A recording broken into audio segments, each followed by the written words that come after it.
রামিসা হত্যার বিচারের দাবিতে আপনারা দেখতে পাচ্ছেন যে সকল শিক্ষার্থীরা কিন্তু রাস্তা নেমেছে। দেখুন কোমলমতি বাচ্চারা কিন্তু আপনার রাস্তায় নেমেছে রামিসা হত্যার বিচারের দাবিতে। তবে বাংলাদেশে কি এই বিচার হবে? আপনাদের কি মনে হয় যে বাংলাদেশে এই বিচার করা সম্ভব কি হবে? আপনার মনে হয়? দেখতে পাচ্ছেন সেই রামিসার মতন কিন্তু কোমলমতি বাচ্চা কিন্তু রাস্তায় নেমেছে আজ, এবং এই রামিসা কিন্তু কি অপরাধ করেছে? এই ধরনের বাচ্চাদের মতো কিন্তু রামিসাও কিন্তু স্কুলে পড়ালেখা করতো। রামিসাও ছিল কিন্তু এদের মতন একটি বাচ্চা, কিন্তু সেই রামিসাকে কি কারণে নির্মম ভাবে এই দুনিয়া থেকে বিদায় করে দেওয়া হয়েছে? আপনারা দেখতে পাচ্ছেন কি সুন্দর সুন্দর বাচ্চা। রামিসাকে চিন্তা? জি, রামিসা আমাদের এই পপুলার মডেল হাই স্কুলে পড়তো। তাই? জি। আচ্ছা, রামিসাকে তোমরা হারিয়ে ফেলছো, তোমাদের খারাপ লাগতেছে না এখন? জি, অনেক দুঃখিত। আমরা রামিসাকে হারিয়ে ফেলেছি। আমরা গভীরভাবে শোকাহত। এই আমাদের school Melpur ideal cadet high school দিয়ে যে এখন র্যালিটা যাচ্ছে, এটা এখন আমাদের আইডিয়াল স্কুল থেকে। তো এই যে একটা বাচ্চা, মানে 8 বছরের বাচ্চা, রামিসা তো কোনো অপরাধ করেনি, না, তো তাকে কেন মারা হয়েছে তোমরা কিছু জানতে এটার পারছো? জন্যই তো বিচার চাচ্ছি। এটার জন্য আমরা বিচার চাচ্ছি যে ওই তো কোনো দোষ করে নাই, তাহলে কেন ওকে হত্যা করা হয়েছে? তোমার কি মনে হয় এই বাংলা জমিনে তার বিচার হবে? জি, হবে অবশ্যই।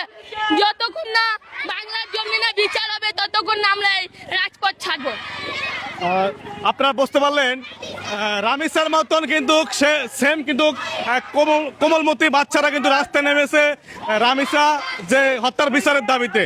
আপনাদের কাছে কি মনে হয় রামিসা হত্যার কি বিচার হবে এই বাংলার জমিনে? দেখতে পাচ্ছেন এখানে কিন্তু অনেক বাচ্চারা কিন্তু একসাথে কিন্তু রাস্তায় নেমেছে। আমরা চাচ্ছি আপনারা সবাই একসাথে রাস্তা নামেন এবং এই বিচারের আওতায় আসামিকে অবশ্যই আনতে হবে। আসামি যে হোক না কেন, শুধু গ্রেপ্তার হইলে হবে না, তাকে অবশ্যই বিচারের আওতায় আনতে হবে। তার কঠিন শাস্তি হইতে হবে, তাকে জনগণের কাছে তুলে দেওয়া হোক, জনগণ তার বিচার করবে। কারণ কি এই বিচার আইন শৃঙ্খলা লোকজন করতে পারবে না। আপনারা জানেন যে আসামি ধরে গ্রেপ্তার করে কিন্তু তারপর জামিনে বেরোয় আসে। আমরা চাচ্ছি যে এই আসামিকে দেওয়া হোক জনগণের হাতে তুলে। দেখতে পাচ্ছেন কি সুন্দর সুন্দর বাচ্চা। তুমি কি রামিসাকে চিন্তা? জি। রামিসা আসলো কত বছর বয়স ছিল তার? 7 থেকে 8 বছর ছিল আমার জানা মতে। 7 থেকে 8 বছর বয়স ছিল। জি। তোমরা কি একই স্কুলে পড়ালেখা করতে কিনা?